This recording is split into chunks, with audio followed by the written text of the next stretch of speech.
నిజ నిర్ధారణకు అంతిమ నిర్ణయం DNA టెస్ట్. ఉన్నది ఉన్నట్లుగా వాస్తవాలను శోధించి వివరించే మన DNA టీవీ, మన రాష్ట్రం, మన ఛానల్. మీడియా మిత్రులకు నమస్కారం. ఈరోజు యూనియన్ బడ్జెట్ మీద మాట్లాడటానికి ఇక్కడ సమావేశమయ్యాం. కేంద్ర ప్రభుత్వం చెప్తున్నట్లు దేశం వెలిగిపోతూ ఉంది, ముఖ్యంగా జీడిపి బాగుంది, వికసిత భారత్ 2047కి ప్రపంచంలోనే నెంబర్ 1 అవుతామంటే మీరు మాట్లాడుతూ ఉంటే మీరు మాట్లాడిన దాంట్లో వాస్తవం ఎంత ఉందనేది చెప్పడానికి ఈరోజు సమావేశం పెట్టడం జరిగింది. ఒక చార్ట్ అకౌంటెంట్గా, ఒక రైతు బిడ్డగా, అలాగే గ్రామీణ ప్రాంతాల నుంచి వచ్చిన వ్యక్తిగా ఈ తాలూకా స్టాటిస్టిక్స్తో మాట్లాడటానికి వచ్చాం. ముఖ్యంగా ఇక్కడ ఎకనామిక్ సర్వే ప్రకారం గ్రామాల నుంచి పట్టణాలకు వలస వెళ్తున్నారంటే దాన్ని కూడా పాజిటివ్గా చూపించిన విధానం అంటే మీ ఆలోచన విధానం కనపడతా ఉంది. గ్రామాల నుంచి పట్టణాలకు వలస వెళ్ళే పరిస్థితికి ముఖ్య కారణం వ్యవసాయం వ్యానిష్ అవుతున్న పరిస్థితి కనపడుతున్న ఈ పరిస్థితుల్లో దాన్ని సీరియస్గా తీసుకొని గ్రామీణ అభివృద్ధికి అవసరమైన నిధులు కేటాయిస్తారేమోనని మనం చూస్తే బడ్జెట్లో నిధులు అరాకొరా పెట్టిన పరిస్థితి.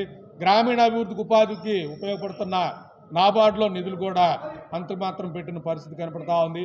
గ్రామీణ అభివృద్ధికి ఇంకా ముఖ్యంగా గ్రామాల్లో ఉన్న వ్యవసాయం చేసుకునే వాళ్ళని గ్రామాల్లో ఉంచడానికి ఎలాంటి కార్యక్రమాలు చేయని పరిస్థితి ఉంది. కాబట్టి ఈరోజు రైతు సగటు వయసు 50 సంవత్సరాలు దాటుతున్న పరిస్థితి, యువ రైతులు అగ్రికల్చర్ సైడ్ రాని పరిస్థితి కనపడతా ఉంది.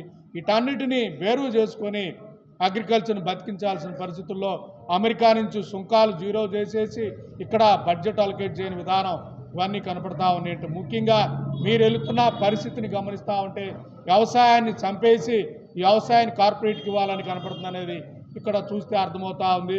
మీరు చెప్పిన పథకాలే ఫార్మర్ ప్రొడ్యూసర్ ఆర్గనైజేషన్ కానీ, మీరు చెప్పిన పథకాలైనా ఇవైతే నేషనల్ లైఫ్ స్టాక్ మేనేజ్మెంట్ కానీ, మీరు చెప్పిన స్టాండప్ ఇండియా ప్రోగ్రామ్స్ కానీ, వీటన్నిటికి కూడా మీరు నిధులు కేటాయించింది చూస్తే మీకు అర్థమవుతుంది. కాబట్టి ఫార్మర్ ప్రొడ్యూసర్ ఆర్గనైజేషన్కి మొత్తం దేశానికి కలిపి 580 కోట్లు అంటే ఒక్క ఊరికి 90,000 అంటే ఈ ప్రోగ్రాం పనిచేయట్లేదని మనకు అర్థమవుతా ఉంది.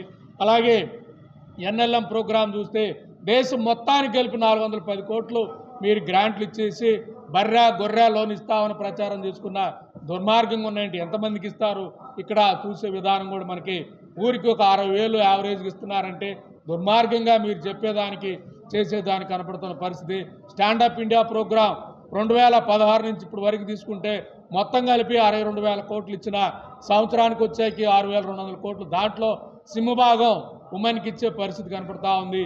SC ST తాలూకా మేజర్ జనాభా ఉన్న వాళ్ళందరికీ కూడా 1,400 కోట్లు 800 కోట్లు బడ్జెట్లో 10 ఏళ్ళు కట్టే పరిస్థితి అంటే సంవత్సరానికి 140-150 కోట్లు కూడా NLM ఈ స్టాండప్ ఇండియా తాలూకు దేశం మొత్తం కూడా లేని పరిస్థితి అంటే ఎవరి కోసం మీరు పనిచేస్తూ ఉన్నారు?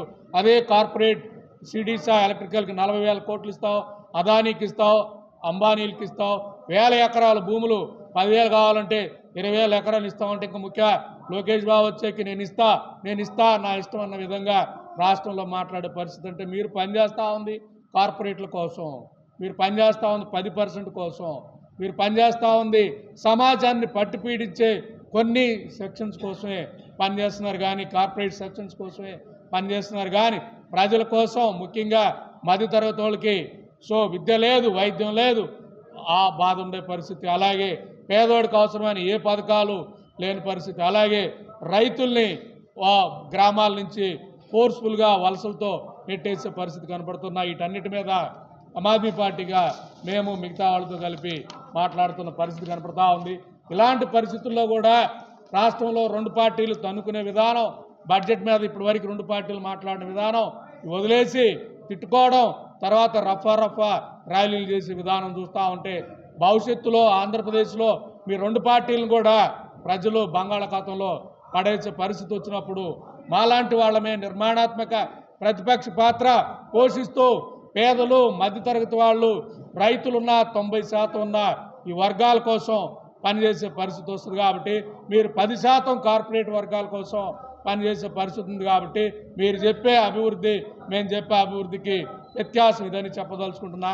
సామాన్యుల పార్టీలుగా మేము చెప్పేది, కార్పొరేట్ పార్టీగా మీరు చెప్పే అభివృద్ధికి కూడా వ్యత్యాసం ఉంది కాబట్టి దీని మీద కూడా బీజేపీ వాళ్ళు చర్చ చేయాలని, దీని మీద రాష్ట్రంలో ఉన్న బీజేపీ తాలూకా 2 పార్టీలు, బీజేపీ తాలూకా వైసీపీ, టీడీపీ కూడా చర్చలో పాల్గొని కనీసం రాష్ట్రానికి జరిగిన అన్యాయం మీద మాట్లాడాల్సిన పరిస్థితి ఉందనేది 2 పార్టీల యువ నాయకులకి, ముఖ్యంగా ఈ 2 పార్టీల యువ నాయకులకి మేము సలహా ఇస్తున్నామని, ఒక సామాన్యుడిగా సలహా లేదా కోరుతున్నామని తెలియజేస్తున్నాం.